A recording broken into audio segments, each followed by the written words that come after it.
Alright, welcome to Japan Farm, and today is that awesome day that we're going to talk about how you can access a government subsidized fertilizer. It's been a long time before we shot a video, and I experienced this week, and I felt I should share probably some of the things that I did prior to these, or and also after getting my fertilizer. Now, what I want to touch on is mainly for the government subsidized fertilizer. What I know of and what I've experienced is number one, uh, they'll give you a certain number of fertilizer, and especially for small scale farmers and almost mid scale farmers, they'll give you a certain number of fertilizer, um, depending on how you've registered your shamba or your farm and how you plan to utilize the fertilizer on the farm. All right, so let's get started. So what I did first is I went ahead and inquired at this National Cereal and Produce Board. This is last year, before December, and I went and inquired from this National Cereals and Produce Board on fertilizers, if I can be able to access fertilizer, and actually if I'm in the database of the National Cereals and Produce Board, and subsequently in the Ministry of Agriculture. But I was told, yes, I am in the National Cereals and Produce Board, but I'm not in. I may not be in the yes in the Ministry of Agriculture. Then I went back probably for another. I stayed. I didn't go and check anything. I was just doing inquiry because I was just preparing myself. Then after a few days, I went again to the cereal board, and they told me I'm not in the database. Actually, once they updated everything, so I knew then I need to go and register at the National Cereals and Produce, at the Ministry of Agriculture. Okay, so I went to the Ministry of Agriculture. Now I think issues of land, most of it have been devolved.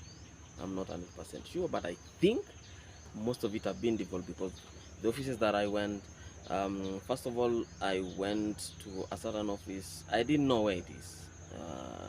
That is so shameful. I didn't know where exactly it is, but I knew after that day I knew where it is. I now know where it is.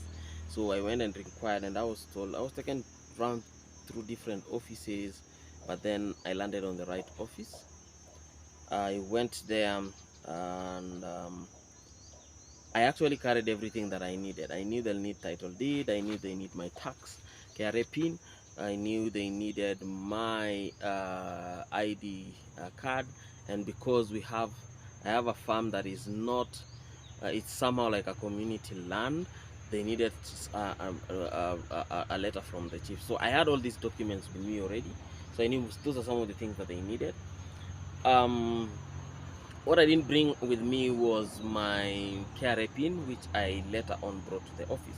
So when I went to the office, we were around 5 people were registering that day, and that was a time when that was immediately that was after elections, of course, and we had potato farmers. That was the time they were being given, people were farming potato. That was the time they were being given subsidized fertilizer, I think, or top dressing, something like that. So when they registered, they asked me a lot of questions about the farm. Basically, what do I plant? I told them I plant maize. Maize, this amount of acreage, that is where I plant my maize. I do tomatoes, I do beans, I do potatoes, I do all these things that I do.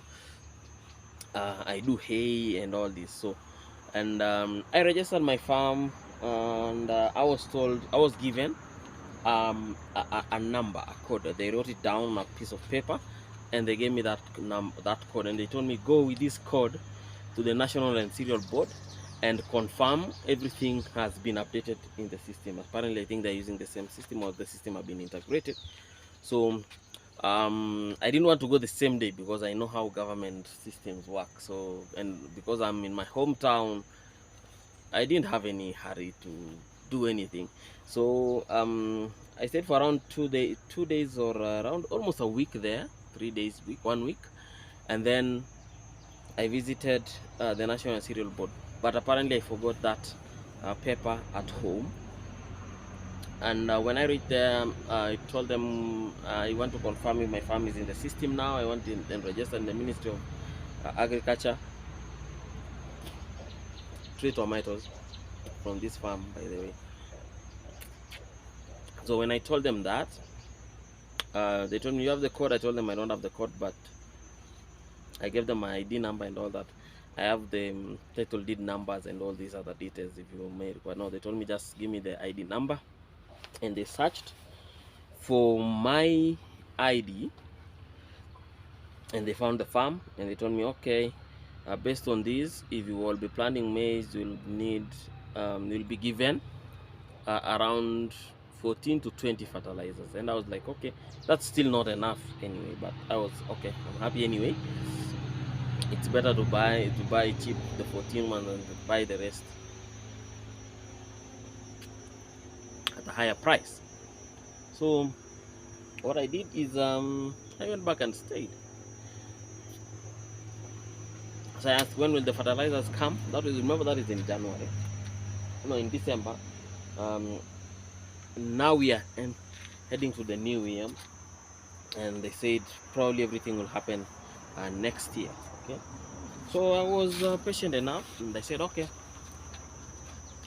I will wait until next year and see what happens. Now, last year, the year before that, that is, yes, last year, the electioneering year, the government announced that they had subsidized fertilizer, and I didn't get even a single one of them. Of course, they had a very bad way of handling the situation. That is the National Cereals and Produce Board, because what they did is, all these guys who are the big farms, they will actually just the trailers that will come with fertilizers will be directed to their farms. So it wasn't a very good. Very few people actually benefited from that subsidized fertilizer. Now, come quick run through to 2023. So I went to National Cereals and Produce Board. No, actually, I just did my stuff, and then yeah, this is the receipt. So I just did my stuff. Then on beginning of March, no, actually the end of February, around February 24th, was it around 24th there, I got a message from the Ministry of Agriculture, and they told me I have been allocated 14 fertilizers, and that is actually the minimum that I was expecting. 14 fertilizers, and for those 14 fertilizers, they gave me a code. That message had a code there, and that is the code that you will see it on your receipt. Yes, that is the code. You'll see it on your receipt. So I will do this well, so I know you cannot see it, but this is the receipt from the National Cereals and Produce Board, and that is the code that you will receive. It has your name, all the details, and how much you're supposed to pay, and all that. So what I did is yes, so I was, at that time I was in Nairobi, so I couldn't do much there. So I waited until I knew I need to wait until before my 30 days expires, then I come.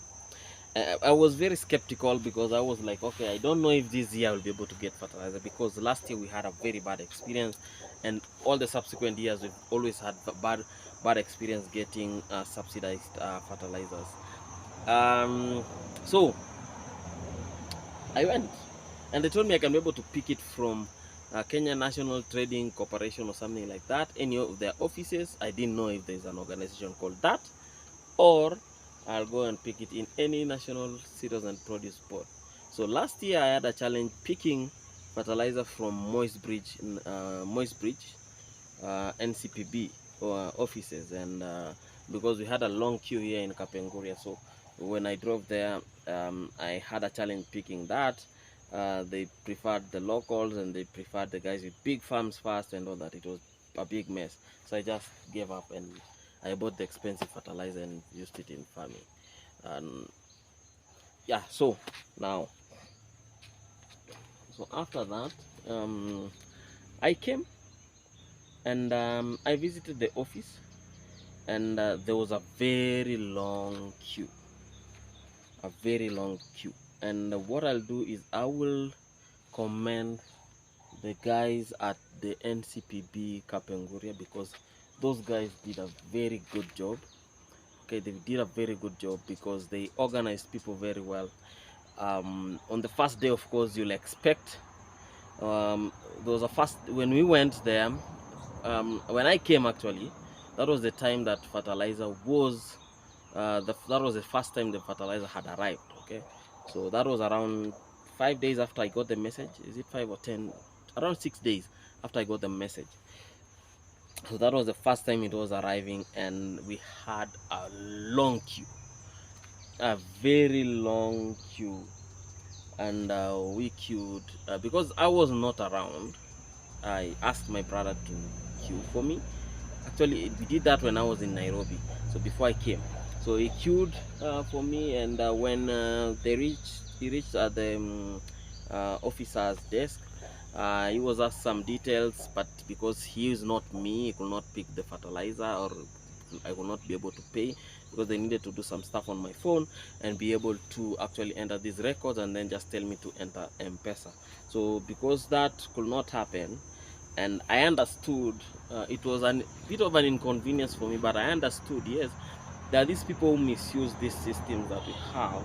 So the government they are strict on this, some of this stuff.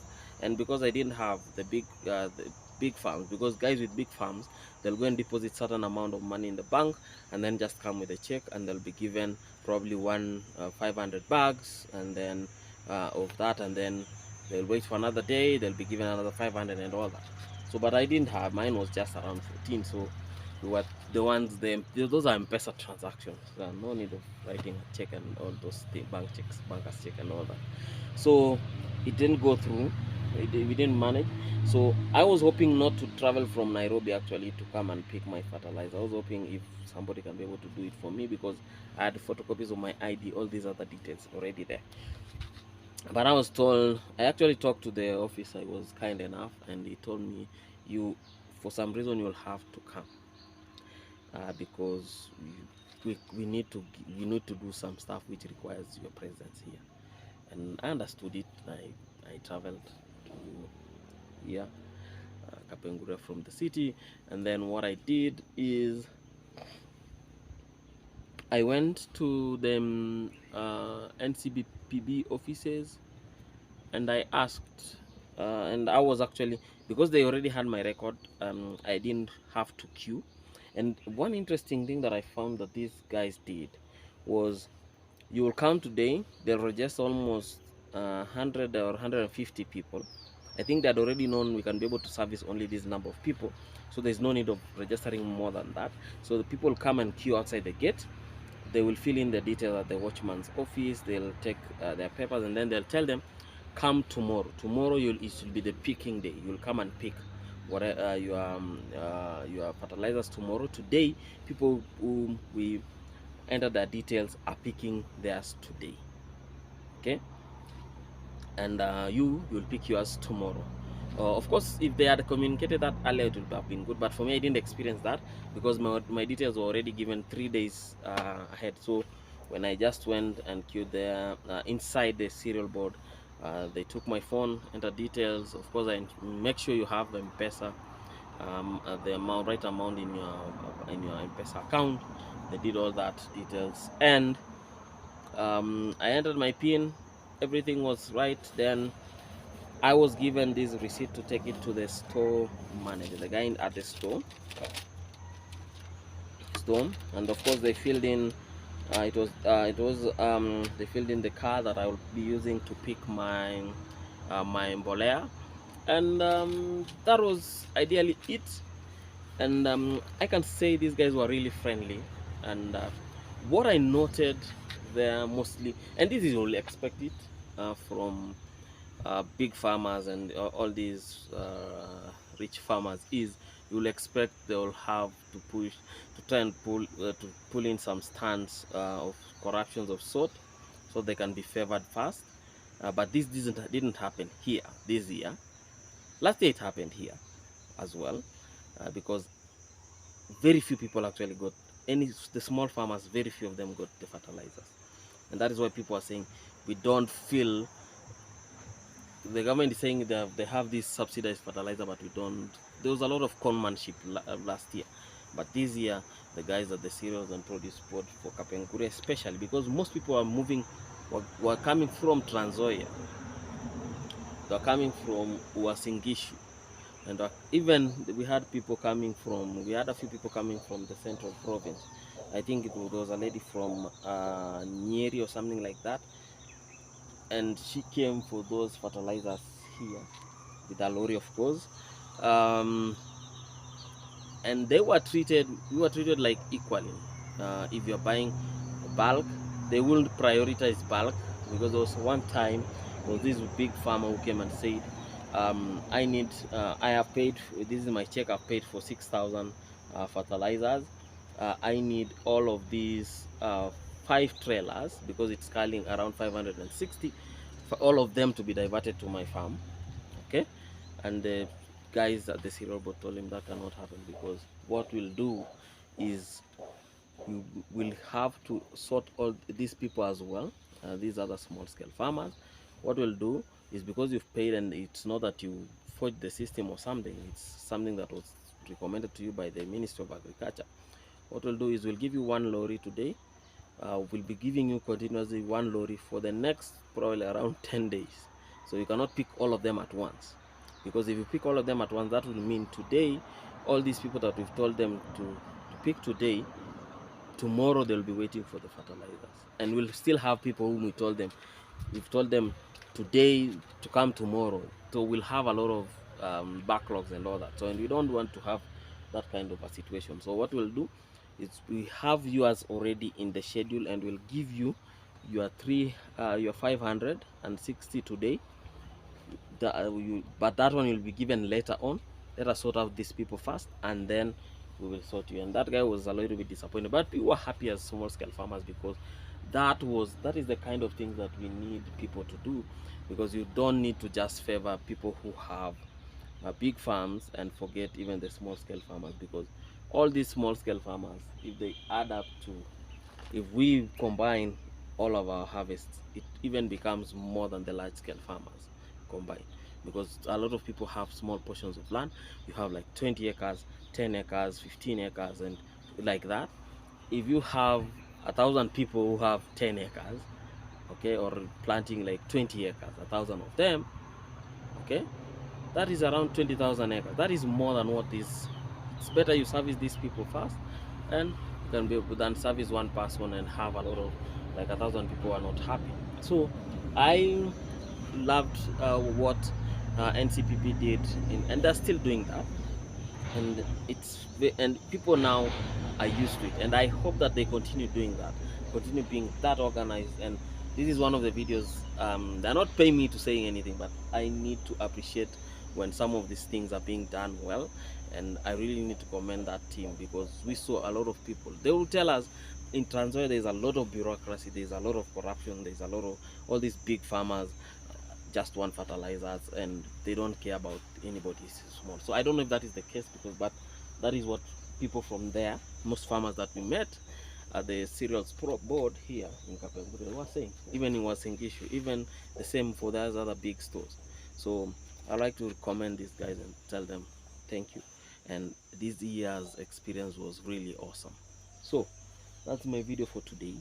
I will be sharing more videos on how, or the kind okay, on the kind of fertilizers that are there and all that, and the different kinds of fertilizers on my next video, so that you can be able to know when you pick this fertilizer from the government subsidized, because it's mainly NPK, what are the advantages and how can you be able to utilize it well for the best yield and harvest. So guys, until next time, please feel free to subscribe to our channel, share it with your friend, and also comment on our videos. Until next time, love you, bye bye.